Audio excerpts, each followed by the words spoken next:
You're listening to Best Forevers, a podcast for kindred spirits, a podcast that encourages you to love more in your friends and to further consider the issues that plague friendships.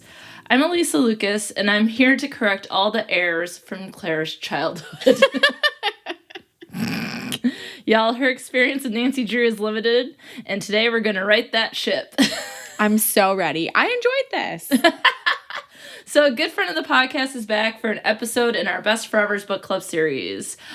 Hi, Claire. Hi. Yeah, you said you liked it, and I love this series. I love Nancy Drew. It's fun. It was just spicy enough. I was like, all right.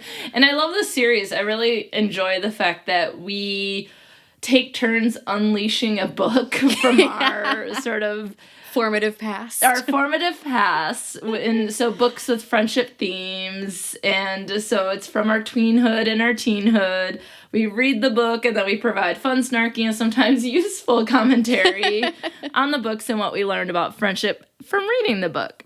In the last episode of the book series, we read Claire's book, The Click by Lacey Harrison, and this book centered around being in the in or out group in middle school, which is all sorts of awful. Yeah. Middle schoolers are not the best people.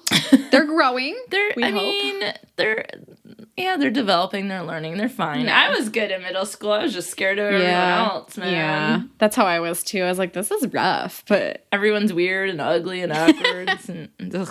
Except for Massey, one of the characters from the book who had her stuff together. And one of the things that I loved about her, even though she was kind of mean to other people, was that instead of journaling or writing in a diary, she would write a current state of the union for each night. So she would list her in and out for kind of like what they do in magazines. Like, yeah, plaid is in and stripes are out, right? But she would do it for her own life. And so I thought, it's been a couple months since we've seen each other face to face. It has. And because Claire went ahead and moved away, whatever. Bye.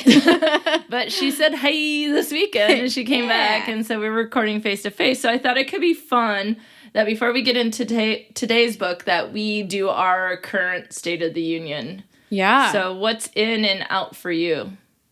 Well, summer is coming to a close, and I'm happy because I love a sweater. So I'm going to say fall is in and summer is out. We're moving forward. We're moving forward. Yeah, Claire and I were talking about this over breakfast this morning. That we don't like, because it's, well, you like the beach. It's just like warm and everyone's I like sweaty. The beach when I choose to be there, not like eternal beach weather. I like to choose it like when it's really, really cold and I can go to the beach. I don't need like sand and all sorts of crevices where sand is not intended to be. And I'm very indoorsy, so same. I like when you have to be indoors because it's cold or the leaves are dropping, and I don't know, there's lots of fun things to do in fall, so I'm with you on that. Yeah. So in this house, oh, this is exciting. This is exciting. There's a new friend going to be in the Lucas house starting this week. A new forever. So in this house, Rooney and Ferguson, plug your ears. But dogs are in and cats are out. Who saw that one coming? No one. Just kidding. Pets are always in. Yes. Of all kinds. Yes. And so we are getting a forever dog on Thursday of this week. And the cats, I mean, I'm telling them, but they don't seem to get that there's going to be a new buddy in here who's like a little different. Bringing a new baby home. The other kid never really understands it till like it's there and you're like, oh shoot, there's a car seat on the floor. Like, ooh. So when I came home from the hospital, my eldest brother Jeff was like really excited and like held me and that sort of thing. And then my middle brother Michael, who was on the siblingship episode early on in the podcast, didn't want anything to do with me. So I think when the dog comes, that Rooney's going to be more like Jeff, which is surprising. I think Rooney's going to be okay with the dog, but my Ferguson, my little shadow, my little love bug, he is going to be jealous of the new pup, and it's going to be adjustment. He's going to need his own Ferguson time with mom to really get over it, I think. It's okay. So make it work. So yes, we'll give updates on the new pup. Yeah. He's super cute. He's always smiling. He just always looks like he's like, I got a smile. I'm low-key sad I don't get to meet him while I'm here. I'm just missing him, but that's okay. Yeah, that's because I'm going on a bucket list item that I've talked about on the show several times. I'm finally going to see Fiona the hippo at Cincinnati Zoo. Our favorite icon. Yes. We love her. Oh, Fiona is going to be the most famous celebrity I've ever met. I hope she's just everything you dreamed. I'm sure she will be. I'm so excited. It better not drop like 90 degrees and be like freezing cold and then she can't come out of her... No, I doubt it. Yeah, I know. It's August. You know, my anxiety takes me all the way to the worst case scenario. Doesn't it always? Yeah. So I think that's a good update. We're ready for fall. We're ready for pups. It's all exciting here. Good things coming. And not only that, the good thing coming today is Nancy Drew. So it's finally time to get Claire to appreciate Nancy Drew. And I don't mean just Nancy Drew. I mean Nancy Drew of the 80s and 90s. So I chose case number 1 of the 1986 series, The Nancy Drew Files. The book is called Secrets Can Kill, and it's written by this ghostwriter, Carolyn Keene, which has been the case all along. So now some people might be wondering, why did I choose this book of Nancy Drew? And the idea with the book club series is that we have books from our childhood. And what really developed and shaped my childhood, my tweenhood and teenhood, was these 80s and 90s Nancy Drew case files. So I think it would be fun at a later date for us to read perhaps the first one in the entire series, maybe make some comparisons, because Nancy Drew is an icon. Yeah. She is a feminist icon. She's an evolving feminist icon. Yes. I feel like each generation kind of has their own version of Nancy, and I like to see this because I grew up like the Emma Roberts Nancy Drew movie. Yep. I've never read a Nancy Drew book. Oops. Ugh, good lord. Yeah, I think I attempted like the old yellow ones when I was like 11, and I wasn't quite You weren't mature enough for those, I wasn't prepared for the wonder of Nancy Drew. So what would you say that you knew... What do you know about Nancy Drew having seen the Emma Roberts movie? What would you say? Or just general pop culture? She's a spunky teen detective, and she's ready to solve a case. And she's got great friends behind her.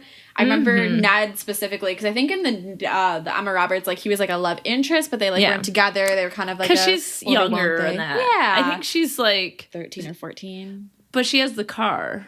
Oh, she the does. Roadster. Oh, gosh. But, I mean, it feels a lot younger there. And in this series, in the 80s and 90s, she's 18. Yes. And Ned Nickerson is her boyfriend. And George and Bess, who are cousins, are her best friends. And then her dad, Carson, is kind of there. Not so much mentioned. He's mentioned. And then we, of course, get the quick backstory that Nancy's mom has passed away when she was young, and that Hannah, who was a housekeeper in the series, now becomes more of a caregiver. Yeah. So that is Nancy Drew's life. And I think what is amazing with Nancy and why I love her so much is because she is someone who is independent and curious and intellectual and snarky and fun and that sort of thing. And so there's a lot of things about her that I think when the series even came out in the 30s was this strong female character. And like you said, she's evolving. And I know I was reading some articles online and they said that they have updated a lot of the older books to remove some of the racist stereotypes. Oh, thank goodness. So they are good thinking about those things and making changes. Yeah. That's what we like to hear. Yes.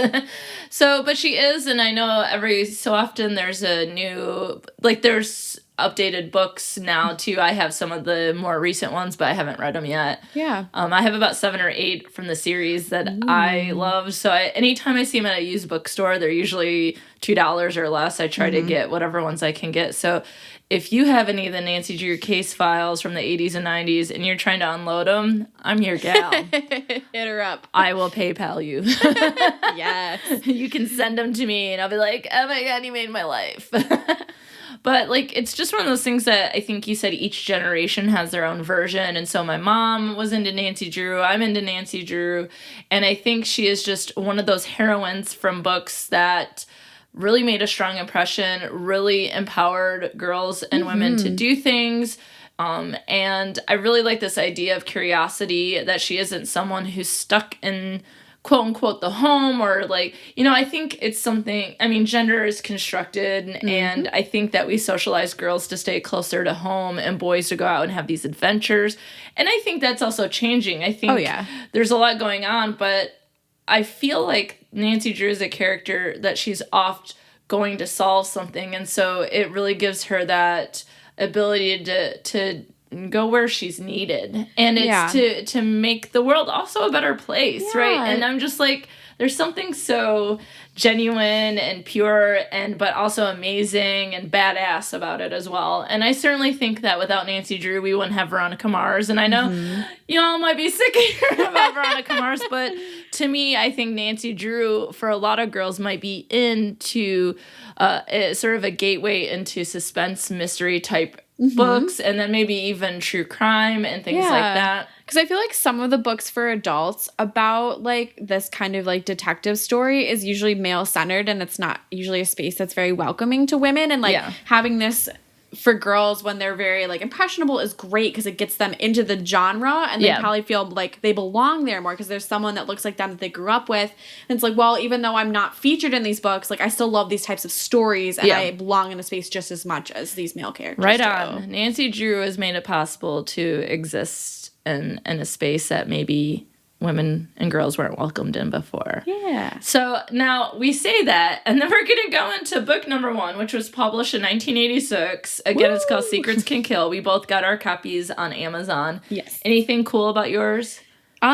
Not really. I love the cover though. Like, it's very, like, aesthetically purple, and, like, I'm liking the 80s hair, the feathery bangs. Yeah, and I'll show you the other books. They're all the same in the sense of it changes by genre of the case, but Nancy is always front and center. But one of the things is that as we go into this book, you said very 80s. Nancy's very cool. Looks like she's wearing Jordache jeans and sort of like a purple leather jacket, and her strawberry blonde hair is just killing it. Yes. Kind of feathered out for the 80s. And then you see Daryl Gray with his stupid sweater over his shoulders. His waspy sweater and his stupid blonde hair and his stupid blueberry eyes. Whatever. Can you tell I didn't like Daryl Gray? We'll get into it. But then in the back you can see a red car that's on fire, which is a key moment in the story. And so they're each set up this way. And as we just talked about Nancy Drew being a feminist icon, I know that some people have a problem with the 80s and 90s series because there is more of a focus on how she looks and things like that. And so we can talk about that a little bit. But we have the back cover description, which this is my book. So you get to read it. All right, I'm excited. So the back has, like, a little portrait of Nancy, and it says Case 1 underneath, and then we get into the summary. So Nancy Drew goes back to high school, but this time the curriculum is murder. What a tagline. That is the best. Not subtle at all. I love it. I want this made into shirts. And I'm going to wear it on the first day of school. Perfect. It's back to school. Guess what your new curriculum is? And I am teaching Lying and Deception and Dark Side, so it fits. Dark and then side. My other theory students will be like, our teacher's weird. Like, you just don't know. So, bulk of the summary. No one has been able to catch the elusive thief who is stalking the nighttime halls at Bedford High. That is scary. I think schools, when it's not school time, Terrifying. Yeah. My school horrifying. Was super old, too, so, like, it felt deeply haunted even during the daytime. Like, in the, the upstairs, like, 3rd floor, I was like, I don't like this. Nope. No, thank you. Daytime only, thanks. Yeah. So, Nancy goes undercover as a transfer student. When she meets her contact, Daryl Gray, a gorgeous senior with blueberry eyes. Blueberry eyes. Okay. All I'm picturing is, like, 2 actual blueberries. Yeah, like the blueberries I ate for breakfast today. Delicious. Nancy thinks this new case would turn out to be a lot of fun, but she is dead wrong. Yeah, she is. Dangerous secrets run deep at Bedford, and Nancy learns the hard way when she takes Daryl for a ride in her Mustang, and the car ends up exploding in a ball of fire. Ah! So that's not even the biggest plot twist, people. Yeah, we're getting it on the back cover. Yeah. Though her suspect list is long, Nancy's almost certain she knows who the thief is, until her top candidate is found found sprawled out on the video lab, very dead. Yep. I jumped the gun. Yeah, you were very excited about this person being dead. Good Lord. I was so excited for the twist. Suddenly, it's a whole new game, and a game called Murder. And Nancy's the killer's next target. Bum, bum, bum. I also like the Nancy Drew files, because basically it's like she's often described as an amateur detective or girl detective and that sort of thing. And I think here she starts to be more professional in that sense, where she's working cases. She's 18 years old. But it's like they have all these files from her career, and they're just pulling out for these certain stories, right? Yeah, like, is she getting paid for this? Like, she's technically a private detective hired by this school. Like, she needs to be at Drew Investigations. Cough up some of that public education money for Nancy Drew. But inside the front cover is a page for each one. It says, from Nancy Drew's casebook, and it tells what the assignment is, who her contact is, who the main suspects are, and the complications. So the assignment, to pose as a student, go undercover and investigate a series of thefts at Bedford High. If you choose to accept this explodes in... Wait, is that Mission Impossible? This message will explode in 20 seconds.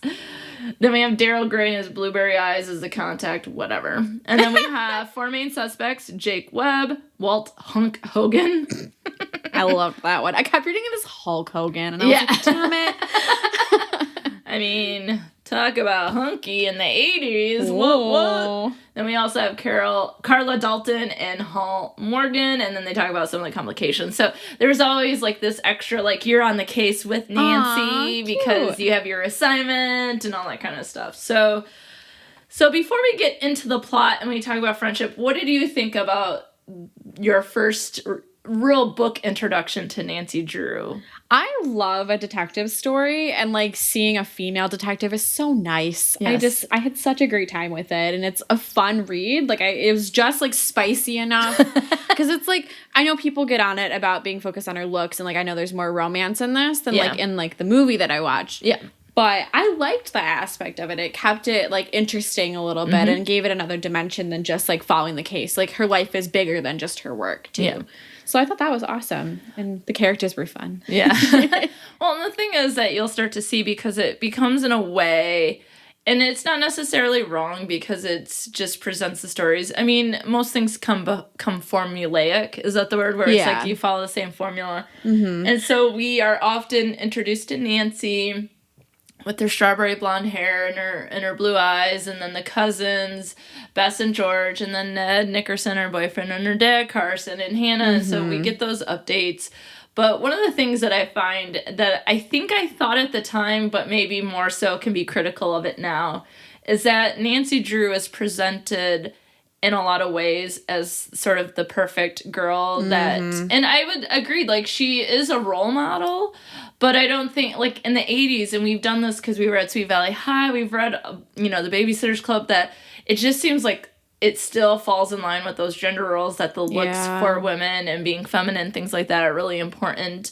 And, but then, like, George is pretty in a different way because she's athletic, and Bess is cute, but she's kind of chunky. And I was like, oh. Yeah, I'm like, hey, now. I'm going to drag her. Jeez. Don't put her on blast like that. Let her live. So one of the things is I think that Nancy Drew is someone to look up to. Mm-hmm. But I think in the 80s and 90s books, basically, although she might be someone to look up to, it can still be like there's this ideal and it's perfection, even though she makes a lot of mistakes. Mm-hmm. And we'll talk about that in the plot and in our description later. And so that's the only thing is that, and I am going to compare it to Veronica Mars because we just finished that series for Best Forevers. And one of the things that we know about Veronica is that she's lived a lot of trauma and she's quote unquote damaged. And in a way, Nancy has this huge aspect of her life. Her mom has died. Mm-hmm. And so it's like they don't really go into that and how that might be impacting her. Yeah. And if, was it an illness? I think in some cases there is a little bit more information about it. But is it somehow, like, why does she want to become a detective? Is there a reason for it? What happens when she makes mistakes? Does she get away with it? And so is this idea that I think in some ways that she can encourage people to sort of shoot for perfection. She's like the Instagram version of Nancy Drew. Yeah. And so that's something that's a little disappointing. But at the same time, it's like she makes note of her looks, but she doesn't necessarily act like she thinks she's the best thing. So, I mean, she kind of is like, I kind of like this outfit. I look good in it. But then she isn't like, I'm the hottest number in here. Like, she doesn't do that. But, you know, she has this perfect boyfriend and she has the perfect friends and her dad is loving and Hannah is great. And it's like, do you have any problems other than getting yourself into trouble because of your snooping? Well, she solves other people's problems. Exactly. Which is the same thing that Veronica does. Maybe she should have spent a little bit more time solving her own stuff. So, yeah. So that's we'll see. A little critique moving forward. But I think it will be interesting. It's been a real long time. Like, I haven't read the original, so I think it might be fun for us to revisit that and do sort of like a comparison. But how about we get into Secrets Can Kill? Also, the 80s was really into secrets because that was the book we read for Sweet Valley High. And Babysitter's Club had some secrets going on, too. Yeah, oh my goodness. Okay, so basically, as a reminder, we go through the plot when we kind of give our snarky commentary about it as well. And then we talk about friendship aspects and sort of what we learn about friendship from reading this particular book. So I'll start. All right. So it's time for Nancy Drew's first case prep. We meet Nancy Drew and her two best friends, Bess and George, as well as learn more about her dad, Carson Drew, her boyfriend, Ned, and the housekeeper/caregiver, Hannah. That's basically what they do each book. There they are. And now Nancy is concerned about how she looks. Okay, so she's concerned about what to wear on her first case, which entails her going undercover at the local high school, not the high school she went to. She went to River Heights. Next town over. She's going to Bedford, so they probably don't know who she is. We hope. And so there seems to be some vandalism and some theft going on, and so the principal's asked her to come in. And so she's trying to figure out, because she's going back to school, and when you start at a new school, I mean, that's going to be very terrifying. Yeah. Even as a graduate, Nancy is graduated, but, like, I imagine going back, like, I would want the perfect outfit because it's like, this is my introduction to all of these people, and that's what they'll remember. Impression making. Yeah, exactly. So she's trying to figure it out, and Bess and George are with her, and a package was delivered to the house, and inside is a videotape. So the three girls watch footage of someone following them around the mall while they shopped, which is super creepy. Yeah, I was totally like, ooh, about that. I was like, oh gosh, okay. Yeah, it was like, and then the videotape, and so they brought it to the house, where it's like, in 2019, that would just be digitally sent to someone, and you'd be like, oh, big surprise, is that from security? Different times, right? Mm-hmm. So they watch the footage, and then at the end, this like really creepy, scary, high-pitched voice says, stick with shopping, Nancy Drew. It's a lot safer than snooping at Bedford High. Ooh. And then as a kid, I loved Scooby-Doo, so I was kind of going like, this sounds like, and I would have got away with it too if it wasn't for those pesky kids. But in reverse, we're doing it preemptively. Yeah. It's like, don't even try it, girl. Yeah. You're already pesky, and I'm trying to get you to stop pesking. Right? Yeah. So the next morning, Nancy drives from River Heights to Bedford in her red Mustang. And for Nancy Drew fans, her car is important. She used to have a Roadster, and then she has this red Mustang, and then she has a different car later, which we'll talk about. Mm-hmm. So at a light, a cute boy in a black Porsche gives her a grin and revs engine. Gross. Aww. But Nancy is not going to be beat at this game, and at the light, when the light turns green, she's like, and we're off. And we're drag racing. And of course, the red Mustang beats the Porsche, loses him, and then makes her way through the high school parking lot, finds a spot. She enters her new school and is on the way to meet the Principal Parton, to discuss her assignment. And while she's doing that, she overhears two boys talking about, and one says they can't miss practice. The other says you better miss practice or else. You know, the usual high school chit-chat. Morning blackmail. Love it. So in her meeting with the principal, she learns the facts so far, and he offers her a contact at the school, which she can talk to freely. The contact is Daryl Gray, a.k.a. Blueberry Eye Guy. What are the odds? Wow. It's almost as if meeting him at the light was like, he's going to be your contact in this case. And so their chemistry is immediately palpable, and she's like, this is going to be fun. He's so cute. We're going to have a great flirtatious time. And it's Gross. Like, oh boy. So Daryl leads Nancy through the school as her guide. He spent some time musing that he didn't think detectives were so pretty. Ugh. And he touches her arm, which is a little weird, and which means tingling, like, ooh, he's so attractive. No. This is exciting, except for the fact that Nancy's dating Ned. Like, that's just a small wrinkle in this situation. But they're not married. It's high school. He's in college. He's away. I don't know. I guess. Yeah. Whatever. Nancy's not perfect. Yeah, There you go. Clue number one. Yeah. As he guides her through school, they have some flirty banter, and he introduces her to Walt Hogan, who's known as Hulk Hogan. I know. Every time I'm like, oh, every time I see that hunk Hogan. He's known as the hunky football player. I think he's like the captain or like the all-star or something. He seems angry and storms off with one of the least friendly welcomes ever. It's like, hey, nice to meet you, bye. Yeah. Okay. The two chit-chat some more before the homeroom bell rings. Nancy notices a girl staring at her. Nancy thought this girl, Carla, seemed to be challenging her in some way. Like, my turf. She's revving her engine. Sorry, I choked on that joke. It's okay. Nancy's cover, get this, is to act like the new girl at school. How convenient. Oh my god, it's amazing. Perfect.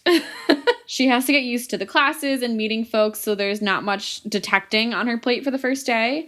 In her homeroom, she meets Sarah Ames and is invited to check out the school newspaper. And then on the way to cafeteria, she runs into Connie Watson from her French class. Connie invites Nancy to sit with her, but of course, Nancy wants to check the video lab where things have been going missing.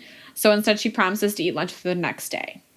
See, she's already making all sorts of friends. Yeah, she's new and shiny, so everyone's like, ooh. And she's pretty with her strawberry blonde hair and her blue crispy eyes or whatever the description is. Ooh, enchanting. Nancy doesn't know where the video lab is, and Carla gives her directions, which are wrong. So rude. Everybody's like, these girls are gunning for Nancy. Like, they either like her or they hate her. Girl on girl hate, not cool. But she's a good detective, and she wonders if Carla might have something to do with the thefts. On her way to find the video lab, she hears a scuffle and this. Just lay off, Jake. I've given you what you want, so get off my back. You're a nobody, Webb, a real waste of space. Rude. Why don't you make like a ghost and vanish? What a line. Oh my god, 1986 had the best insults. Oh, yes. Make like a ghost and vanish. The voice belonged to the hunky but angry football player, Walt Hogan. The voice, other voice belongs to Jake Webb, who Nancy heard tell Walt, mispractice or else. Earlier so he's the blackmailer. Yeah, the little shady character that we're already meeting. Walt is angry, and Jake sneers at Nancy for poking her nose into others' business, which is like her whole shtick. Like, come on now. Hello. Granted, he's not supposed to know that. Yeah. He says to her, Rule 1, keep your mouth shut about what you just heard. If you don't, you'll never learn Rule 2. It's like Fight Club. Like the first rule of Fight Club is you don't talk about Fight Club. Like, and if you talk about Fight Club, then you're not getting to Rule 2, which is don't talk about Fight Club. 1 in the afternoon. Can we like slow it down with the threats a little bit? But Nancy doesn't back down. She kind of gets on Jake's case, and then Daryl approaches, and he wants to make sure Nancy is okay, and Jack antagonizes a bit, calling him King Cool, and joking that he knows how to find Nancy because he's got the inside track on all things like cars and girls and ways to make money. What a cocky little jerk. Yeah. Daryl's an appropriate comeback, and Jake leaves. Daryl asks Nancy how she got there and how she's so in deep with this sort of fight with Jake, and she talked about how Carla gave her bad directions. Burn. And Daryl makes a face. He ends the conversation with asking Nancy to the dance the following weekend. So, first day of school, she has 2 friends, a frenemy, and a date to the dance. No, she has 2 frenemies, Carla and Jake. She works fast. Well, I'm just like, good lord, like... She hasn't even done anything yet, and everyone's like, oh my god, I'm so impressed. It's like the Bella Swan effect. I just think of like Bella and Twilight. Everyone's like, oh my god, like I need to be her friend. And everyone's asking her to the dance. It's like, whoa. And it's just like, have you just lived in this small town forever that just anything new must be better? Like, the grass is greener. So she says yes and is immediately thinking about what it'd be like to dance with him. Okay. What about Ned? Yeah. At the end of school, Nancy realizes her suspect list includes Carla, who gave her the wrong directions to the video lab, and Jake, who is angry with her for snooping. She comes back around to the fact that she hasn't checked out the video lab yet because of the bad directions, so off she goes with, hopefully, correct directions.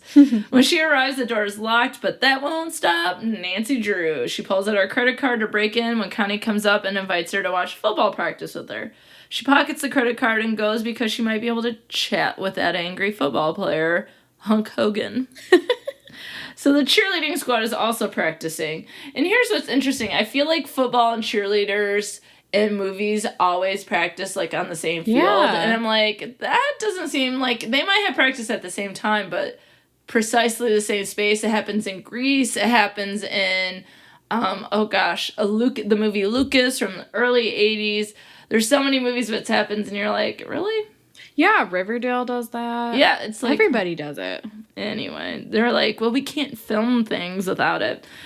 So the head cheerleader is, of course, Carla, and then Nancy has to admit, actually, she's kind of good, and Connie then laments that she wishes she was a cheerleader, and in this conversation, Carla doesn't seem to be very happy with Nancy, and Connie tells her that Darla and Carla... That's not what right. a tongue twister. That's like their couple name, Darla. Darla, yeah. Daryl and Carla were a thing, but it's been off for a couple weeks. So, light bulb. Carla is jealous of Nancy. So Connie seems pleased that Daryl only has eyes for Nancy now and wonders how he could have been into Carla at all because she's all about money. And why would Carla be into Daryl anyways? Because his family just lost all their money a few months ago. Ooh. So not good. But I love this because Nancy feels bad for Daryl, but she also feels glad because she's getting all the dirt because Nancy loves gossips like Connie. They have so much more information than other people. A resource. Yes. So at this point, as they're talking, Nancy sees Connie's bracelet. It seems like a one-of-a-kind, like an antique of some sort. And so she sort of says, oh, it's really pretty, but then continues to ask her questions about who they're calling the Phantom, whoever's behind the crimes. And unfortunately, Connie says she knows nothing and sees the whole thing as juvenile. And then it's like, well, that's it. So back at gym class the next day. Where all the bad stuff goes down. Always. Carla confronts Nancy because Daryl got after her about giving Nancy the wrong directions. And she's like, can't you fight your own battles? It's like, I didn't ask him to. Yeah. Not me. And so, but it's Nancy's turn to do a little flippity-doo on the trampoline, and she has a spotter. And at the very last second, Carla swaps out, and it breaks Nancy's concentration. And she ends up, like, heading towards the ground. And luckily, she does whatever she can, and that'll bring you in. Yeah. She writes herself. She ends up landing on her butt, which is, like, not ideal, but better than landing on your head. And the gym teacher, like, gets on Carla's case for being a terrible spotter, not paying attention, and, like, almost killing Nancy. Nancy has a bruised butt, maybe a bruised ego, but she goes off to social studies because that's how school works. And to add insult to injury, there's a pop quiz because why not? Rude. The quizzes are so hard, and the only one with a chance of passing is Hal Morgan, nicknamed The Brain, which makes me... hunk, the brain. Breakfast Club. Yeah, totally. Yeah. But if it's that's the case, why is he trying to cheat off Nancy? Oh. She's like, you could cheat off me because I haven't been to school in like a year. Don't know. I'm out of this game. And my grades don't matter here. Yeah.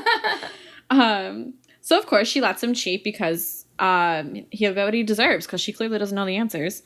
She's not studying in her free time. Like, why would she? After class, Nancy goes to sees Hal go up to Jake Webb, and she joins a group of students complaining about the quiz so she can hear more about what's going on. She hears them arguing about Hal writing a paper for Jake.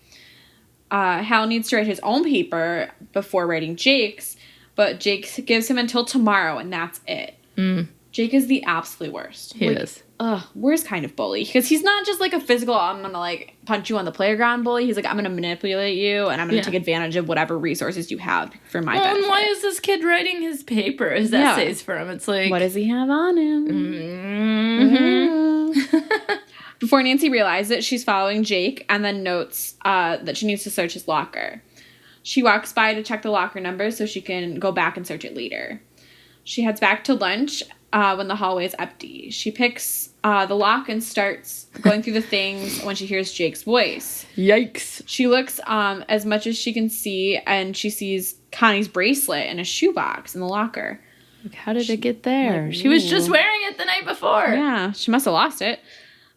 She then closes the door and walks away as he comes up to the locker, like, just in time. She wonders why he has it. It seems like an antique. Like, doesn't have a duplicate. Yeah. Maybe he stole it from her. Dude, he is the worst. Yeah. She heads to lunch and chats with Connie in line. Nancy tells Connie what she knows about the bracelet. It's in Jake Webb's locker. But Connie lost her bracelet. Wait, she means she didn't wear it today, and she goes off. Like, she catches herself. Yeah. Nancy knows one thing. Weird things are happening at Bedford High, and it seems to be centered around Jake Webb. That bastard. I know. So she's frustrated because Connie blew her off, and she couldn't find Hal or Walt to question, so no more movement on the case. She heads back to the video lab. This time the door is unlocked. Daryl is inside, and they talk about the case before he invites her for a Coke. What year is it? I was like, is it 1945? Like, going to the soda fountain after school? Like I was not an 80s child. Yeah, I don't remember going to get a Coke, but... Cute small town things. I guess. Nancy accepts the invitation and says she'll drive. As they drive around the corner, she realizes her brakes aren't working. What's one to do? I don't know what to do. I would just be like, this is it. I'm just going to start crying and just... Yeah, this is how I go. Yep. Nancy tries to slow around the curve, and the Mustang ends up crashing into a bank. Her reaction is like normal hysterical reaction of laughing. Like, yeah, that's true. It's like when you fall and you're like, I just need to laugh about it. Yeah. If I don't, I'll cry. Her car did need an inspection 2 weeks ago, and her brakes were just replaced. So what went wrong? She got out of the car and discovers that her brake lines have been cut. What? Nancy sniffs the air and smells gas. The crash must have damaged the gas tank. They have to get away from the car. When it blew, they were just a few yards away. They clung to each other, and Daryl asks if she's okay. She nodded, and they start to feel guilty about Ned. It's like, perfect moment for that guilt to come in, too. Like, oh, good Lord. Before his mouth could reach her, she pulls away and says, like, hey. Daryl asked if she knew... Hey, you! Sup? Daryl asked if she knew who would do this, and she's plenty sure it was Jake Webb. Like, oh, pretty sure it was Jake Webb. Clear. Come on. Rewrite. I get on my own case today. Yeah, she's hustling on herself, man. Yeah. Nancy just wants to talk to him, but Daryl warns her that Jake is dangerous. George and Bess, Nancy's chauffeur to school that day, and agree with Daryl that Nancy should be careful. They drop her off to school, and there are police everywhere. Jake Webb has been killed. Dun, dun, dun. So Nancy asks, like, did you say killed dead? And the student replies, as a doornail, which I loved. Dead as a doornail. Great 80s lines. They just found Jake's body near the video lab, and his neck was broken, like he fell or was pushed down the stairs, because the video lab's at the end of a flight of stairs, like in the basement. He's been dead for 2 hours, so what exactly was Jake doing at school at 6 a.m.? His face showed the results of being in a fight before he died. And now the case is upgraded from vandalism and theft to murder. Bum, bum, bum. Nancy's in for it. Nancy was concerned she wouldn't be able to continue her case while the police tended to the body. She went back to Jake's locker because she's like, this might be my last chance. They're probably going to search his stuff. On her way, Daryl appears. Conveniently. The principal told Daryl that it was, in fact, murder, and Daryl wondered if Nancy's case was closed. Maybe she would back off or should back off. Nancy asks him straight up if he thinks the case is too complicated for her. Rude. She tells him she can handle it herself, and off she goes. Like, I got this, dude. Calm down. Don't worry about it. I'm a detective. I've literally known you for 2 days. Like, stop. In Jake's locker, she finds wire cutters, which she notes could have cut her brake lines. She also finds a news article detailing a nasty tackle Walt received during a game. And in the articles, he quashes concerns about injury. Connie's bracelet is still there, and she finds SAT tests, some of which the answers are filled in already. She puts everything back where the police can find it. Yeah, she does. She's a good detective. Yeah. And she's like, I won't interfere with official investigations. From behind her, she hears a voice saying, well, if it isn't Nancy Drew, girl detective, you always manage to be in the right place, or right in the swing of the nastiest things. Oh, Brenda. So, Brenda. Gross. Brenda Carlton, privileged journalist daughter, is on the scene, which is annoying Nancy, as she always seems to get in her way with her incompetence as a wannabe investigative journalist. She's just not as skilled as Nancy. Nope, but she wishes she is. Mm-hmm. This sounds like someone who's got some envy issues. Nancy worries Brenda is going to blow her cover with her nosiness, says the person who snoops, though. She's like, I was invited here, you weren't. Thank you. I'm on a job, and... I might be getting paid, we're not sure. We'll talk to HR afterwards. All right. But after some back and forth, she manages to strike a deal with Brenda. Leave the case alone until Nancy can solve it, and then she will get the exclusive from Nancy herself. So after sending Brenda on her way, like, bye, Nancy wants to talk to her three main people of interest with the police handling the details of the murder at the school, but they are avoiding her, and they seem extremely nervous. So she's probably looking for, Walt, Hal, and Connie, maybe Carla? Yeah. 4. Yeah, well, the 3 items in the locker. Yes, so there's no items in the locker that would connect to Carla. So Carla might be crossed off that list. Yeah. Nancy wants to try her luck with the video lab again after school, and so she's using her super sleuthing skills to pick the lock in the door. She hears noises, which she thinks is coming from inside. Once, though, she gets into the door, the room has just been trashed. Yeah, ransacked. Ransacked, which might be the police going through it. Or yeah, they like else. to just throw stuff around in those cop shows. They're like, Yeah. I'll just dump drawers on the floor. Like, I have a paper that says I can do whatever the hell I want with this material. I'm throwing it on the floor. So, and the room is empty otherwise. So, being the stellar detective that Nancy is, she finds something of interest hidden among a row of normal-looking tapes. A videotape called I Spy. creepy again. Yeah. I spy with my little eye some creepiness. As she's watching the tape, Nancy is blown away about what's on the screen. Hunk Hogan, sitting seemingly alone in a locker room, clearly trying to cover up an injury that should keep him out of the all-important All-State game. Realizing how hot the evidence is, Nancy ejects the tape to finish watching somewhere less public. So she has just scooped the police and that Brenda lady. So let's see what happens. As she is stopping the tape to leave with it, she hears more noises, and this time it seems like it's coming from the supply closet in the room.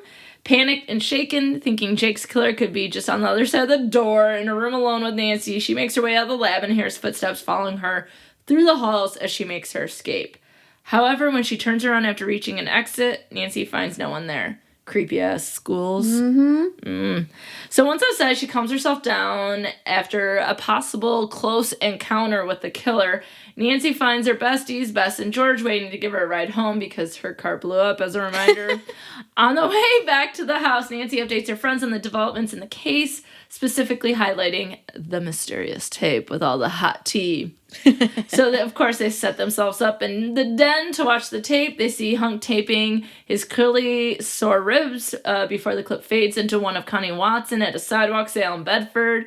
They watch her slip the bracelet Nancy had seen her wearing in Jake's locker into her bag and walk away. So she's a shoplifter. The next clip features class genius Hal, quote-unquote, the brain. It shows him standing outside the principal's office door, clearly debating if he should enter. While the camera does not follow him inside, waits for his return 5 seconds later, empty-handed. It doesn't stop there as Hal enters the counselor's office instead, and this time returns with a folder which Nancy suspects are the answers for the SAT, which he supposedly aced and got himself a Harvard acceptance.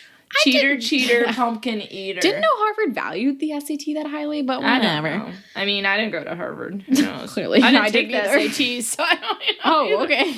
No, I took the ACTs. Oh, I did too. Yeah, and I went to community college. They didn't require them, I don't think so. Yeah.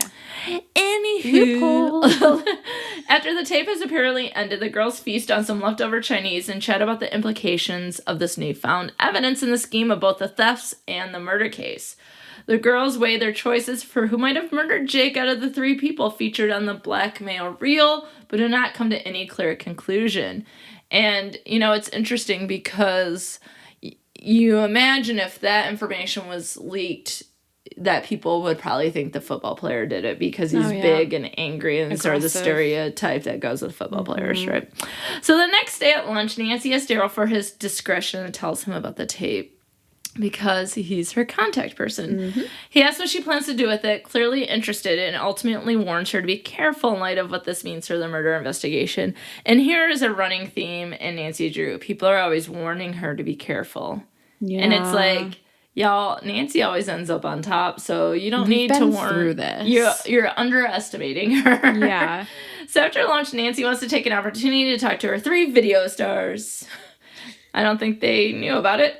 She first confronts Hal in the library. Nancy does her best hinting around and makes Hal clearly uncomfortable, asking him about pop quizzes and the SAT, which sends him running for the hills before she gets anything out of him.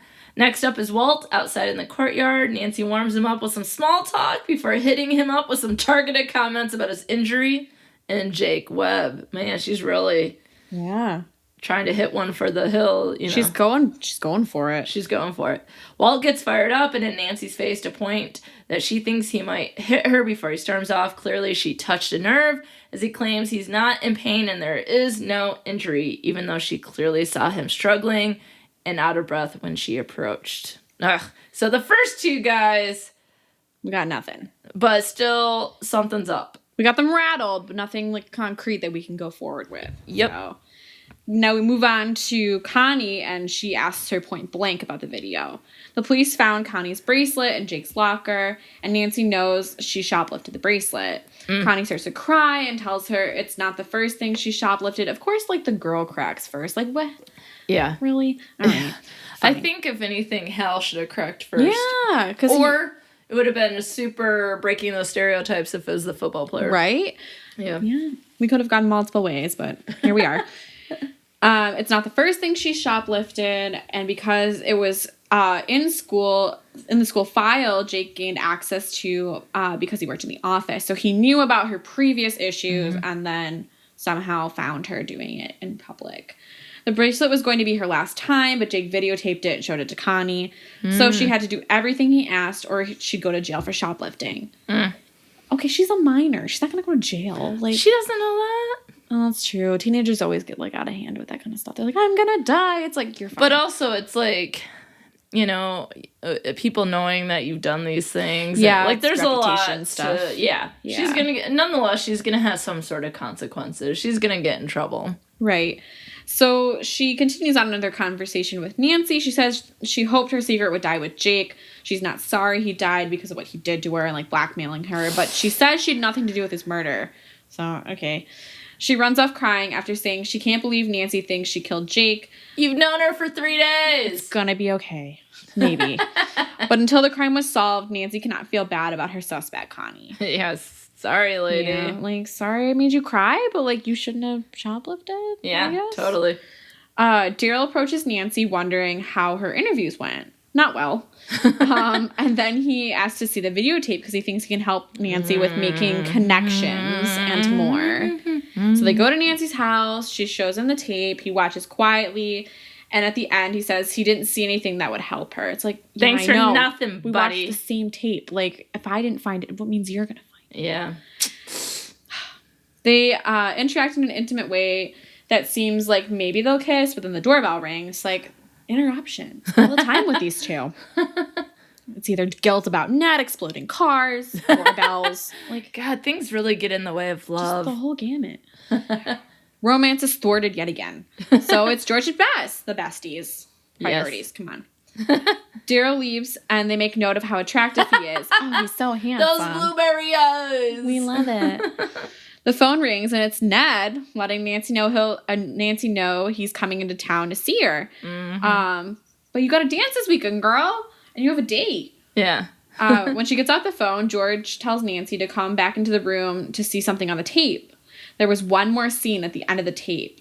Nancy asks who the poor slob is, and wouldn't you know, it's Daryl Gray. Those goddamn blueberry eyes. I knew it! Him. He's too pretty. And he's on the cover of the book.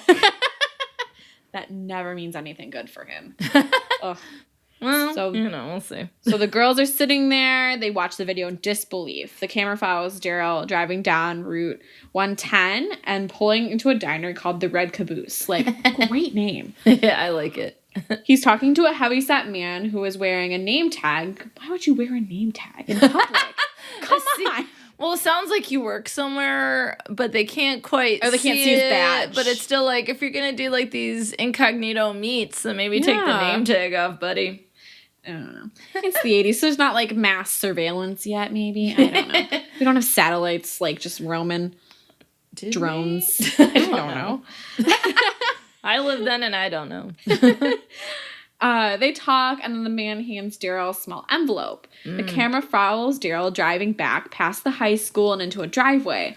All that can be seen is the gate that allows entry into the hidden house. So her contact was a victim of Jake Webb. All of her interactions with Daryl start to make sense, and she wonders what would have happened if he actually had seen his part of the video. Would he have done something to Nancy? They admit there wasn't much to see. Maybe he was gambling. Maybe. It's like a loan shark situation. Don't know. I mean, his dad did lose all that money. Yeah. So, yeah. Some shady stuff happening. Nancy wants to follow the route to see on the videotape and where they go to see like where he stopped. Yep. As they drive down Route 110, Bess talks about wanting to get food because she hadn't had time to eat because of the time spent with her new guy, Alan. Hello. And actually, he's in a band playing at the dance over the weekend. They make it to the diner and see a building across marked private, which is also owned by the U.S. government. That can't be good. Place, Area 51 vibes. They go to into the diner, and a man behind the counter tells them it's an Air Force defense plant. Bomb designs, maybe. Don't know. Obviously top secret, because the guy's like, I know what it is, but not what they do there. Whoa, is like Daryl's spy. It went from like stolen video stuff to like murder. Espionage. To espionage. And it's so 80s and it's perfection. Right. So George thinks it might not be as serious as Daryl starting a messenger service. Okay. So she thinks like that might be why. Like, I just hand letters off to people. It's not my business. I don't open the letters. They head back towards the driveway and pretend they're lost. The house says USSR, private property. Dude. A car comes speeding towards Nancy and her two best friends. Where are they? The USSR just has a house. Like, and it's marked USSR. Yeah. That's UN-ish related. Yeah, kind of. But it doesn't seem very official. I don't know. It's very 80s with this USSR. Yeah. Spy, Cold War. Yeah. So the speeding car, it comes towards them. They speed away with the car making its way towards the fence. And they see two shadowy figures in front of them. Bess screams. Nancy puts her foot on the pedal and the van follows them and hits the back of Nancy's new car. She's got no luck with cars. Man. And how is she just getting all sorts of Mustangs? Like, her dad's a lawyer. nice. Yeah. She speeds through a light as it turns red, and they go to a pizza place because it's crowded, and they feel like those folks in the vans won't make a scene at a jam-packed restaurant at the pizza place, which is a smart move, honestly. Like, that's what they tell you in, like, Safety Town and stuff when you're a kid. Like, go to a crowded place where there's, like, moms and kids, and, like, someone will help you. That's gendered. Go find a mom. With a kid. With a kid. I'll help you. Wow. I don't know. That's what I'm told as a child. So they're at the pizza place. There's several people from Bedford High, including Carla. Gross. No thanks. The girls eat their pizza. So the girls that didn't eat the snack got what they wanted in the end. The girls are wondering if Daryl was spying for money because his family lost those money, as we mentioned. Yep. So Nancy finally notices Carla is talking to the reporter, Brenda. God, Brenda, come on. She promised you an exclusive. Just take it. Yeah. Brenda was like the Karen of the 80s. Ew. Sorry, Brenda's and Karen's. Yeah, apologies if you're a nice person, but... Warmest regards. Sorry, that's from Schitt's Creek. Her and Nancy had a deal. She's ticked off that she's talking to her. Yeah. Bess is coming to the dance for Alan, and Nancy has a date with Daryl. George will be set up on a blind date, so they bust Daryl for his shenanigans. They want him to spill all his secrets. So they like developed this plan to take him down at the dance the next night. Oh, I love it. This is getting juicy. At the dance, Nancy and her friends are in the bathroom, which is what you totally do. It's like girls in the club bathroom are the nicest people in the world. It's great. They're chatting, and Nancy's refreshing her lipstick, except for Carla, apparently. She's not the nice girl in the club bathroom. Nope, not at all. She bumps into Nancy. She smears lipstick all over her face. George hands Nancy a tissue, and she wipes it off and starts over. Carla refreshes herself and begins to exit when there's a scream. Carla's on the floor, and Bess is apologizing for accidentally running into her. Big oops. Like, oh, sorry. Sure, her friends get her back then. I'll tell you what. They exit the bathroom, and Nancy continues to dance with Daryl. They dance to fast songs for nearly a half hour, which, like, that's a lot for me as someone who doesn't do cardio. That's a long time. Half hour, baby. Yeah. That's like 10 songs, man. Oh. Before they finally hit a slow song, and when it comes to an end, she tells him she's had enough of dancing. And they leave the dance when in his car, he puts his arm around Nancy. He goes in for a kiss, and she tells him there's plenty of time. And he doesn't want... Doesn't he? Oh, doesn't he want to hear about the case? I thought you'd like to know. I found out why Jake Webb was killed. Ooh. Bum, bum, bum. So Nancy obviously takes Daryl right off his guard, and he tries to collect himself, but she is Nancy Drew, and she is pressing on, hoping that he'll confess, but he keeps up that, oh, what? I'm innocent. What do you mean? Tell me all the things you know so I can just continue lying. Yeah.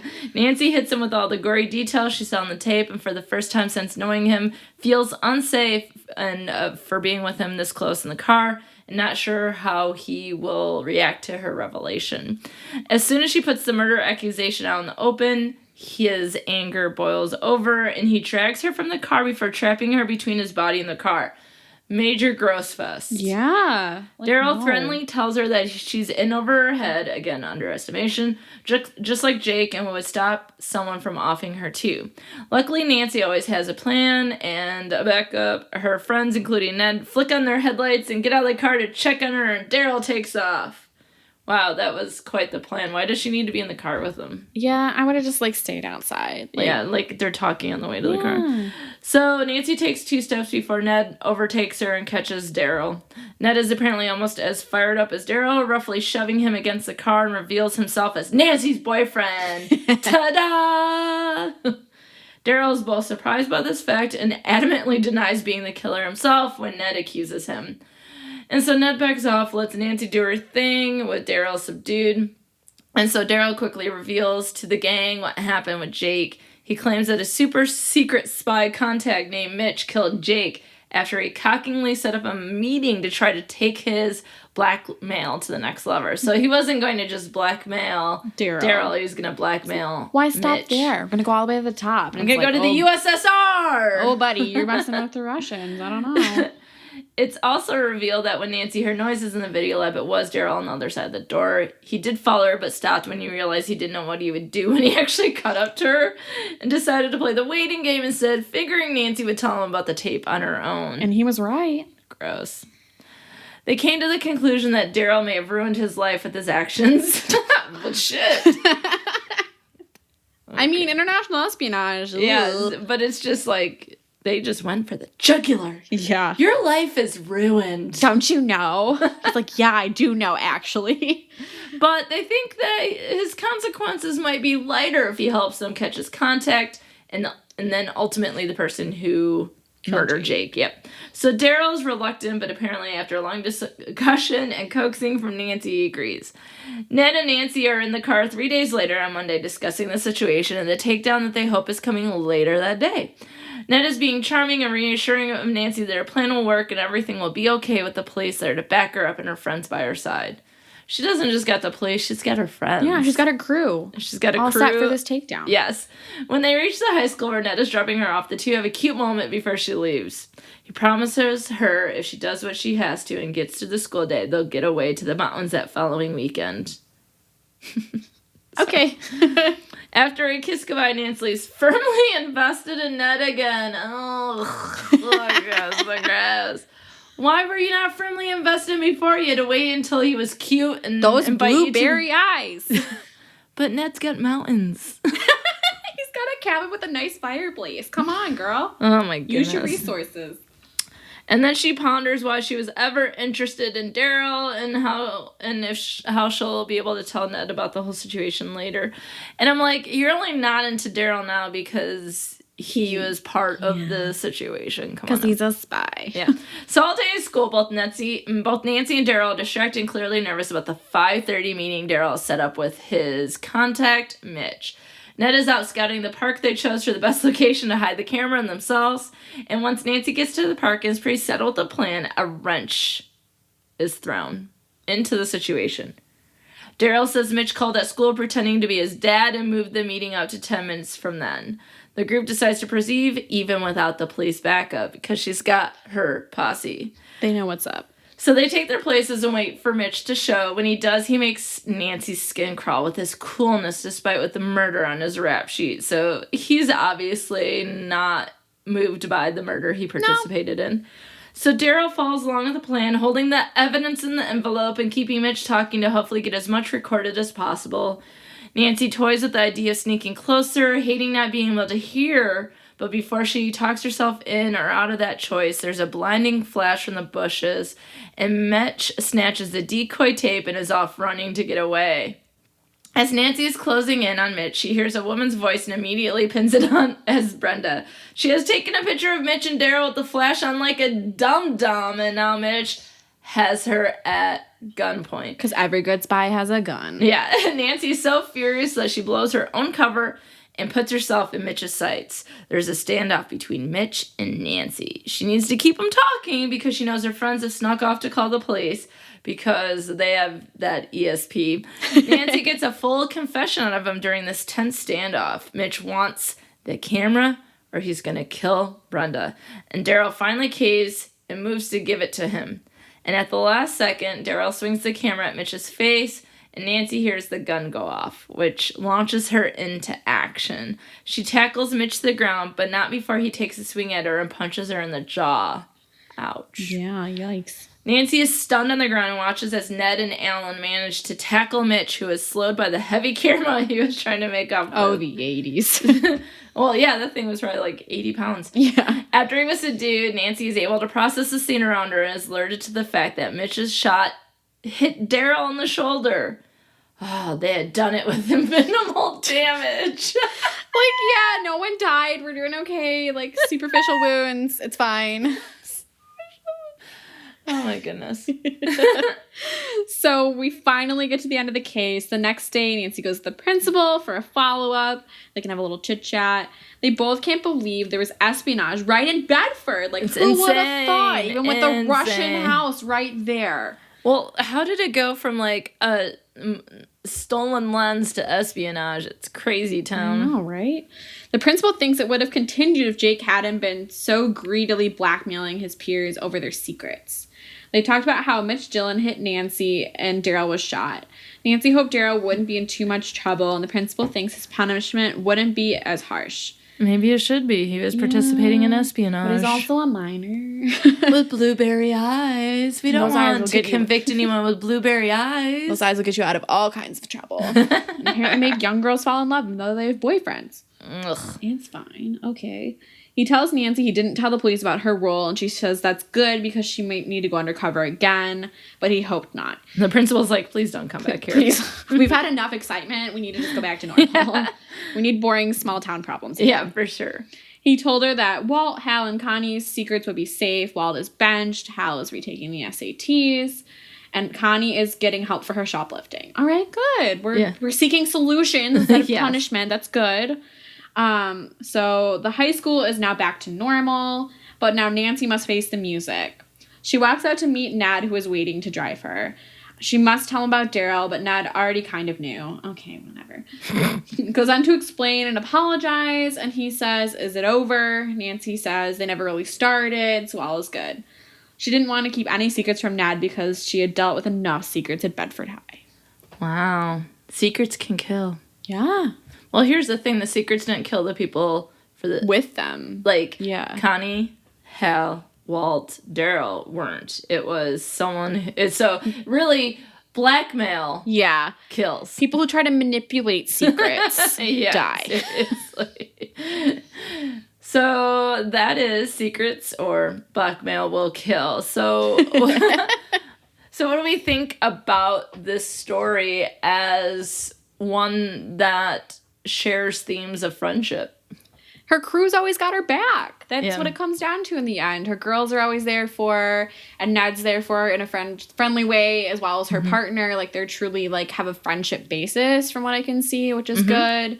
Yeah, she's got people on her side, and they help her solve cases. Like, yeah, she's the star, and she's the one doing most of the heavy lifting, but she has the support to be able to do that.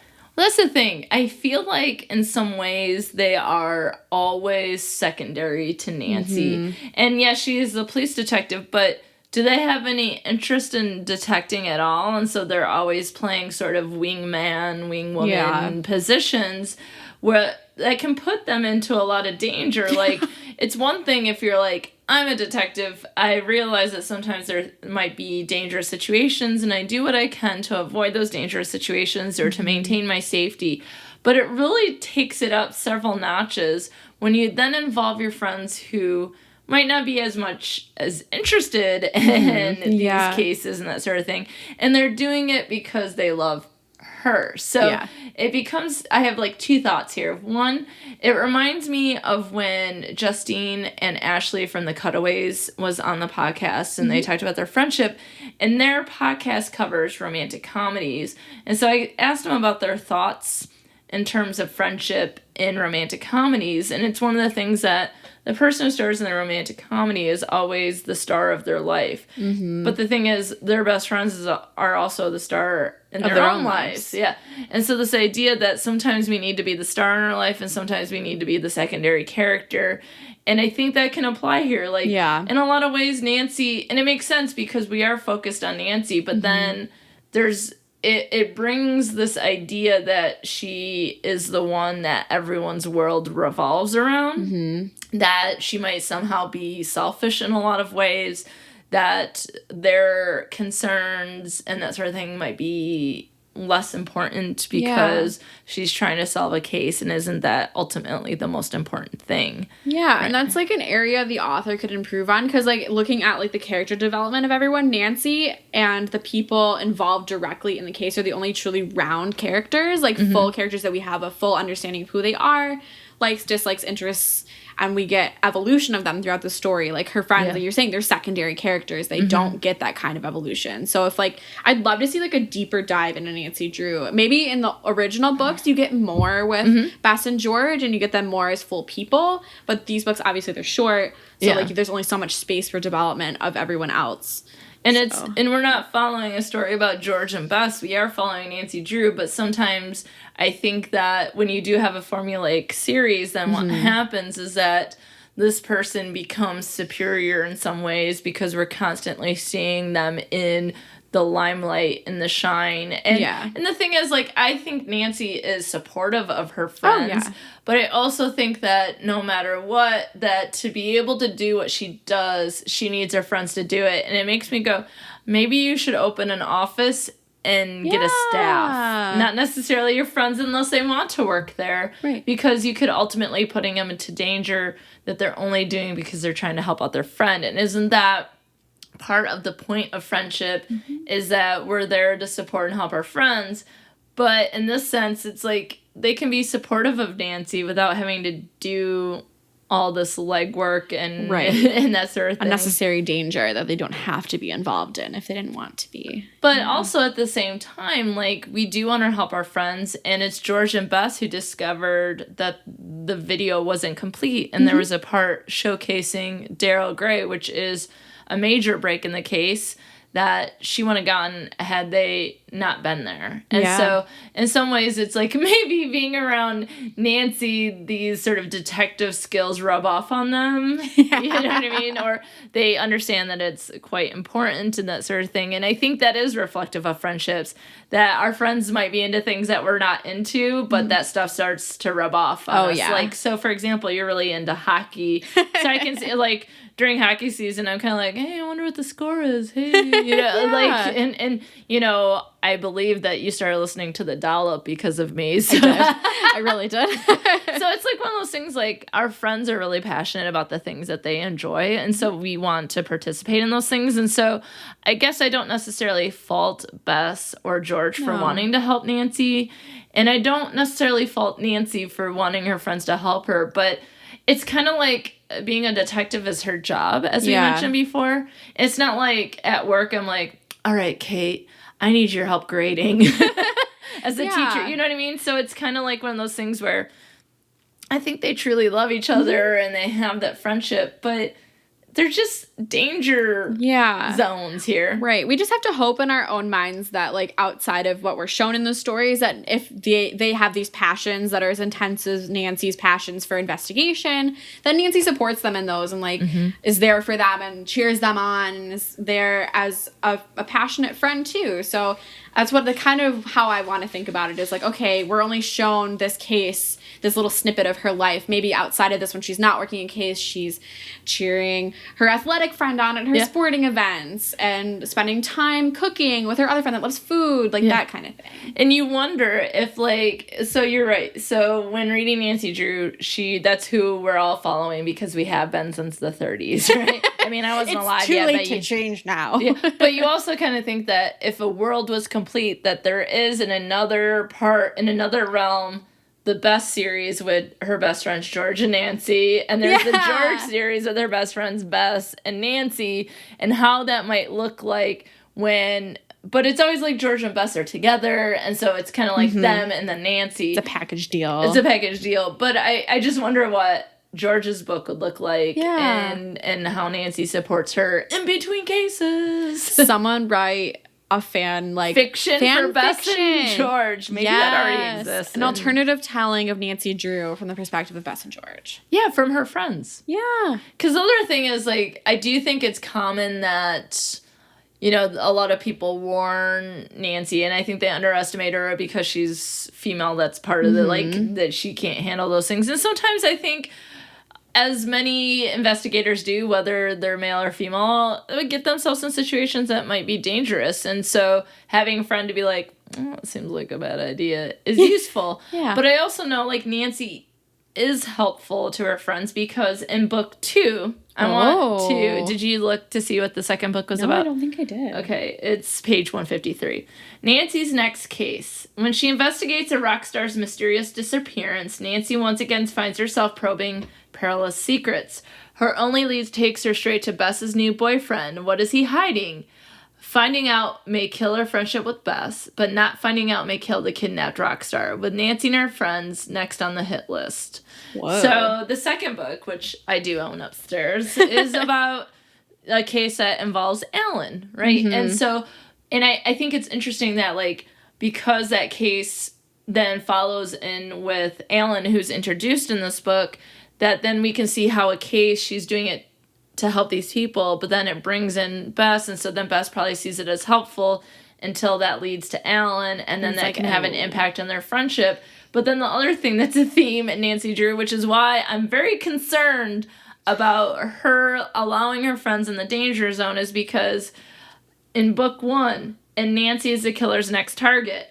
Book 2, they're next on the hit list. Nancy and her friends. Oh, pop star. Oh, yeah, music. Get it? Yeah. So, you know, it's like, is every detective case a murder, though, too? They're all like, do you have any, like, I don't know. Petty crimes? Or car theft? Just some sort of personal mysteries to solve, like catfish? I don't know. Yeah, like, do you have a missing animal that we can find? Oh, poor baby's missing. I don't know if that poor baby's missing. Gotta break out those missing posters. Yeah. So, like, that's my first thought about this is, like, yeah, her crew is always there, but then it seems then it only revolves around Nancy, which makes me concerned for their friendships because she's concerned in book 2 that her friendship is going to have problems because she's trying to solve a case and maybe Ellen did it. And so it's, again, I think the case is always the most important thing, and that might take away from the friendship. Yeah. Sad day. Yeah. So the other thing besides, because I think it's really obvious, like George and Bess are there. Not only are they helping with their case, but they're like her chauffeur. Rideshare. But yeah, rideshare. Uber. Before they knew what Uber was. But I also think it's interesting how Nancy uses friendship in which to solve the crimes. Yeah, they're definitely a huge resource for her. And she also manipulates, like, the people in this scenario. She's like, okay, I have to be a new student, and new students make friends. Yeah. So I'm just gonna, like, with Connie especially, she's like, oh, man, this girl doesn't stop talking. Yeah, gossip. This is great. I'm gonna learn so much. Yeah. And, like, but that's under the guise of, like, she invited her to go sit at the football practice. And, like, she's thinking Nancy's just another girl that she's going to talk to and hopefully make a bond with, and like bonding over sharing information, and Nancy's using that for her own gains, and Connie doesn't know that. Yeah, and in that same class she meets Sarah Ames, who we only meet at that particular time because she offers Nancy, she invites her to come check out the school newspaper because of how she responded to something in class. And so it's like Nancy was like, oh, could I do that? But I really need to kind of prioritize the case. But being on the newspaper staff might have opened doors in which to get her access to things. So it's still a possibility. But then she talks to Sarah and says, well, I'd like to just get my academics in order and then join. So she was very, I think, straightforward in that case without giving up sort of... Very diplomatic about it. But then with Connie, I was like, oh, yeah, I'll go to watch football practice. Yeah, I'll go and wait with you in line. Yeah. And so one of the things, though, that is missing is that at the very end, Nancy walks out of the school, job well done, never to be seen again. Yeah, everybody left hanging that she made friends with. Yeah. Friends. I mean, let's be clear. Carla's going to be very happy not to see Nancy again. And Daryl probably feels a little awkward because he was involved in some ways. And I think Walt and Hal are probably like, well, thanks for figuring it out. And Connie's probably... But they don't know that Nancy necessarily has. And so... But what do you do where you've created a friendship? And she even says several times, I like Connie, but I can't feel sorry for her right now because she might be the person that is responsible for what's happened. And until she can figure out the case, she's going to kind of keep this person at arm's length. But one of the things that can be problematic is like that manipulation, that this strategic sort of point of view going into this friendship is that she's creating it to get answers. Yeah. And she might say, well, she talked to me. She invited me. But she's being nice to the new girl. Like, she's being a genuine person, and you're using her for information. And like the last real interaction they had was she made Connie upset. Connie left crying. I don't think they interacted after that, really. Yeah. Like, she might have seen her at the dance, but they didn't talk. Yeah, so, she wasn't in that quote-unquote scene, That ends really, like, poorly and sadly for Connie. She's left hanging. Like, the last thing Nancy Drew did for me was make me cry. Like, oh. Yeah, so maybe she's like, good, that girl is left. But someone comes in for a week and a half and is gone, and then a murder and a crime at the school is solved, and an espionage ring is found out. I mean... What do you think? Sure, we didn't tell the police our involvement, but, like, kids aren't stupid. Like, they're going to piece that together. Police aren't stupid either. I mean, we all humans make mistakes, so but it's still like, you didn't think. Yeah, right. The kids will piece it together. It's like, okay, this girl was here for a week, a bunch of stuff happened, now she's gone and it's all better. Yeah. What correlation here? Well, but I also think that, in this case, that Nancy might have hoped that Carla would give her more information and that she right away sees and is sort of able to observe those who are friendly to her and those who are challenging. And so I think that is something when we're new in a situation, and like, let's say Nancy wasn't there to do the case and she was there as a new student there. She comes in on the first day. And this guy that she is dating, Carla's been dating, is assigned to show around the new girl. And the new girl is a strawberry blonde with blue crispy eyes and these hot Jordache with the purple leather jacket. Stylish and cute. Yes, and friendly and fun and that sort of thing. And curious and asks questions of people and shows interest. Mm-hmm. And, of course, it seems completely natural that Carla would feel a little bit of jealousy because she had something with Daryl. Mm-hmm. But immediately it's like we make these decisions like, oh, he was assigned to show her around school, but I'm going to be mad at this girl because of it. And it's like already signaling like, we're not going to be friends. And I'm going to show you that we're not going to be friends because you want to go to the video lab. Well, I'm going to give you the wrong directions and you're going to make you feel stupid. And so I think it's interesting that in a way that we can signal friendship, like Connie's like, and Sarah are showing and sort of throwing this new girl a bone, so to speak, and interacting in a genuine way. I'm not just saying, like, they're throwing a bone because they don't care. But they're truly making connections. And then you have people are like, no, don't sniff up this tree. See you later. This tree will send you down the wrong hallway. Already don't like you, haven't talked to you. Don't know you. Which is why the perfect outfit on the first day of school is so important. Yeah, because if they compliment your shoes, you're in. Well... You hope. Carla's like, nah. Well, Carla wouldn't compliment my shoes. She'd say, where'd you get those? The bargain bin? And then move on. Dang, you just dragged Carla. She dragged Nancy the whole book. Yeah. So what do you think overall would have been something that a tween or teen would take away from friendship after reading the case files of Nancy Drew? I need to have my crew behind me. Gotta have my posse? Yeah, gotta have my posse. And that I can make new friends, but sometimes that doesn't work out. Sometimes people are just envy/jealous of you. For no reason. But, Yeah, so you win some, you lose some with friendship. You're not always friends with everyone, and that's not always your choice. Sometimes people decide for you whether or not you're going to be friends, and you just kind of roll with it and move on. Yeah, and I think that... I do think that there is this level of you learn about having the posse and maybe that your boyfriend is also a friend and then those sorts of things, which I think are important. And like I said, overall, I do believe that Nancy is a good friend to George and Bess. Yeah. But we're in Nancy Drew's world, not George or Bess's world. And so then we only see that narrowed view, which always has her... As the focus. Yeah. And so, but I also think, though, as someone reading these books, then I might focus on myself. And in maybe some ways, maybe the hope is that we can look to Nancy as the type of person we would want to aspire to be in terms of the qualities that she has and the type of friend that she is. So there are some perfection concerns. Yeah, I think there's some selfish concerns. Like, for example, I really don't like the Ned aspect of this particular book. Yeah. Because I'm like, I don't know. It's like, and then I was assured after I kissed him that I'm invested in Ned. Well, why were you questioning it in the first place? Because he wasn't right in front of you? Like... Yeah, I wanted more backstory there in terms of, like, are you in a fight? Are you just kind of not... Is it because he moved away and you haven't seen him in a while? Yeah, are you worried he's with other girls? Did you, like, say, like, we're not as, like, official now that you're in college? Because, like, maybe you'll meet someone else. Like, who knows?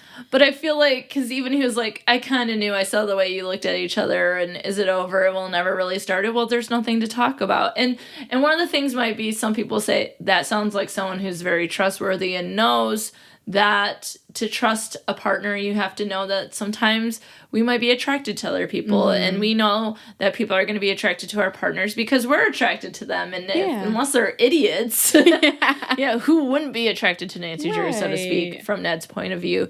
And I think, though, that she has some missteps, and I think he lets her off the hook a bit. Yeah, he does. And although it might be trustworthy or he's showing trust, and I think that's amazing, I feel like she could have done a little bit more work herself on that. Maybe her friends could have been like, but what about Ned? Yeah, like, this guy is attractive. Like, they could have been friends in that aspect. Like, girl, you about to get in trouble with Ned. Right. And so... you know, one of the things of being in someone's posse is not to always appease them or just to support anything they're doing. Yeah. Like, I think, though, there can be unconditional love with friends, and we do enjoy our friends not judging us, and we want them to accept us. But I think we also want them to go, is this a good idea to go to the dance with Daryl? Like, I think, you know, and it could happen under the guise, well, Ned, he asked me and I'm going to go because it's part of the case. But she only discovered that after she accepted the invite to the date. You didn't communicate to Ned ahead of time, hey, by the way, I have to be really undercover at this school. Like, part of that is being close with my contact and being able to, like, have him trust me, whatever. Yeah. Like, she did not communicate at all with him about Daryl. The case. Or Daryl.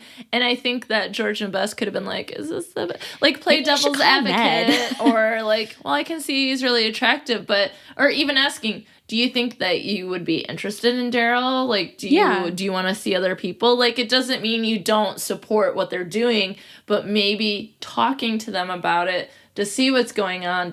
And then she might ask for advice of George and Bess. And that's the one time where I was like, the posse can't just be blind to everything. Yeah, they got to step up their game a little. And because the focus is individually on Nancy, although we might be like, well, she is a good friend, and maybe I can aspire to be like her.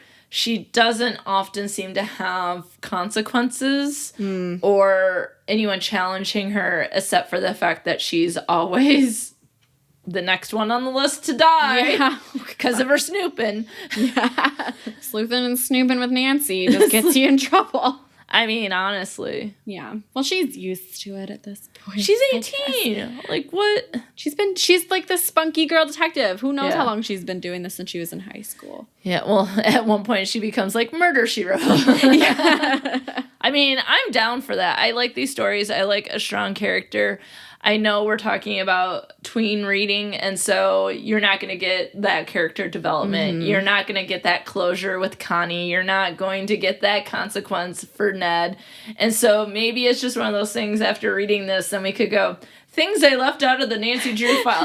Things redacted. Epilogue. Ooh, redacted. The redacted list. Maybe we can make a redacted list for books for Nancy Drew. Be like, this is what was redacted in the file, and this is what you should take away from it. So I think the 80s and 90s books are both positive and negative. I think they focus a lot on how she looks and focus a lot on her, and she isn't often questioned. But at the same time, she's curious, she's strong, she doesn't back down. Like, there's a lot of really great qualities and things to aspire to, just for those listening or those going, I read those books, you know, or I want to read those books. Just be mindful of also this ideal perfection. And overall, I think Nancy Drew could use a few, we need to unredact. Yeah, we need some consequences. Yes, exactly. But she's still, I mean, that doesn't stop me from loving the overall heroine that Nancy Drew is. We can be critical of the things that we love. Yes, as we all should be. Yes, and to remind us of that, I got us gifts. What? Yeah, didn't see that coming. No, I did not. That's not in the script. That's your plot twist. Oh, plot twist. And I don't even have blueberry eyes. So I have, we're recording in my living room right now, and I have posted on my Instagram my Anna Green Gables wall. So I have all of my photos and pieces of art and things like that. And there is an Etsy shop called Carrot Top Paper Shop. That's it. Tongue twister. It is, but it's super cute. So I'll say that again. Carrot Top Paper Shop. And she does some of my Anne of Green Gables.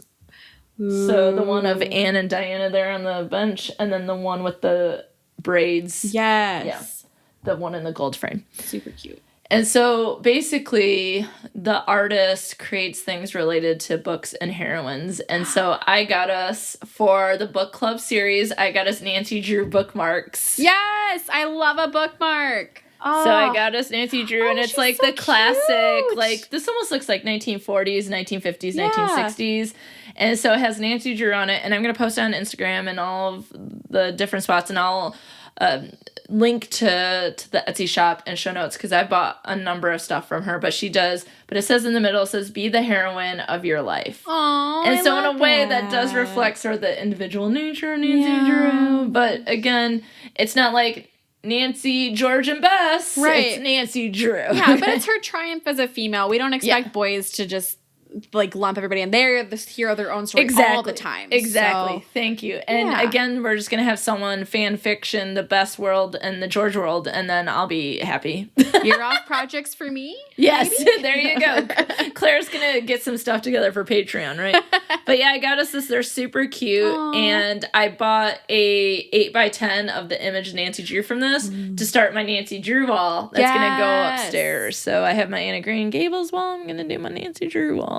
So, yay! Thank you. Thank you for doing the book club series with me. This is, how many episodes have we done? 6? I don't even know. I think we've done 6. Yeah, many. But next up, no, this would be 7. This is 7, yes. Yep. So tell me, what is the book that we can all anticipate for your next time? So this series, I picked one book out of a series. It's a very long series. I thought you were about to say it's a very long book. I didn't pick a long book. We had choices with long books. I picked a short book. So this book was very formative to me. I was one of the only people reading this series that I knew. But like I talked about it online one time and like everyone's like, oh my gosh, wait, no, I read that too. So I was like, oh, okay, I'm not alone. So the series is called Camp Confidential. Oh, snap. Yeah. And sounds amazing. It's great. It's about girls at summer camp. I love summer camp. I never went. So my God. I lived through the book. That's how I did Summer camp's the best. I can't wait to record this. I already have I have pictures I can share of me at summer camp. I'm excited. So much content. So this book, I've selected number 3. Okay. It's called Grace's Twist. Ooh. And it's got this really cool kind of like, all the books kind of have this like camo cover in the beginning. Like there's some camo and there's like a little friendship twisty bracelet on it. Oh, nice. Yeah, it's cute. So, do you want a little, like, taste of what's to come from Goodreads? Or are we going to leave? Yeah, no, go ahead. All right. So I'm pumped about summer camp. Are you kidding? So, the tiny little, like, snippet from Goodreads says, funny and talented Grace Matthews is everyone's friend. Oh. But when the girls in bunk 3C pair off, Grace realizes she's the only one without a best friend. Soon, Grace starts hanging out with Carrie, a girl from a rival bunk, who starts bullying Grace and those around her. Will Grace have the courage to stand up for herself, even if it means standing on her own? Oh, this sounds amazing. I have so many thoughts already. I'm excited. We're going to learn so much. Oh, my God. And I think, though, one of the things I've noticed about my books is they have similar themes, like with secrets, and that the 80s was very much focused on looks. Like, how did I make it out of my childhood without a huge complex? Serious trauma based on how I looked and like, honestly, you know? Yeah. I mean, I think Babysitter's Club gave a little bit of the work aspect, but there was still like, oh, she was concerned about her looks and but she was popular and she was all this kind of stuff. And like yours, I think, do have more complicated nature and there's certain things going on. And so I'm excited to tackle some more of the bullying aspect and like the standing up for ourselves so I'm excited about that. But also what's exciting to come for the series is Claire and I do every other book. And we started with Sweet Valley High. And so then we went to Claire's books. And so we are going to finish the even exchange with Camp Confidential, Grace's Twist. And then we are going to read a book that is either new to us or that we've read but is more adult. Yes. Because we're reading all our tween books. And so what we're going to do is Claire's going to offer 2 books. I'm going to offer 2 books. And then we're going to put it up to all of you who listen and who follow Best Forevers Pod on Instagram, Facebook, and Twitter to vote on the book we'll read after Camp Confidential. I'm super excited to see what you choose. And everyone can follow along. Yes. And we might read a little something more adult. Yeah. We love our YA, but sometimes we need a book with grown-ups in it. Or it might be, I might offer a YA that we both read that just has to be covered here. That might never get covered. We got to prioritize it a little bit. So we're each going to put some forward, and then we're going to let you vote. And then I think it would be fun to see what they would like to see us do from maybe like people who are more my age, if they have a book they want me to cover, and people, maybe we can have them vote for a book from my age group and then one from yours, and we can kind of do that in the future as well. Yeah, or even a more recent book that's come out that we like haven't covered because it's new. Yeah, because that I would have missed. Like I was out of the demographic by the time it came out, kind of deal. So after my time, like I think it would be super fun to see what people would see. So here's what you got to do. You got to stay tuned for Camp Confidential. Oh my God, so excited about summer camp. Get hype. I know we said summer was out at the beginning, but like, I mean, for me, it's back in. We're back on the train. We can flip-flop. Summer camp is different than anyway, whatever. Okay, I'm a hypocrite. Massive Block put things on two sides of the list. It's okay. She was unsure too. She really just pitted two rivals against each other, and then you're either in or you're out.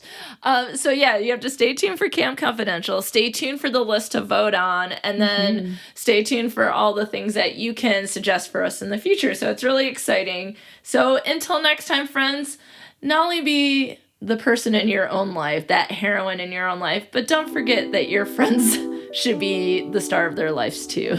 Yes. Because without our friends, who would we be?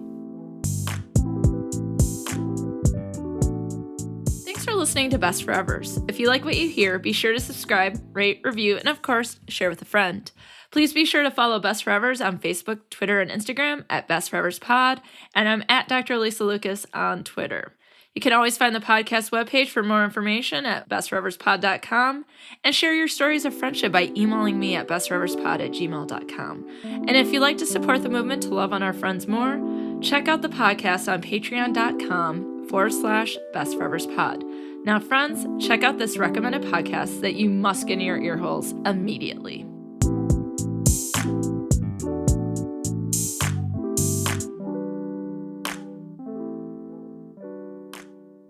Do you have an obsession with true crime? Are you intrigued by the mystery and the rabbit holes surrounding unsolved cases?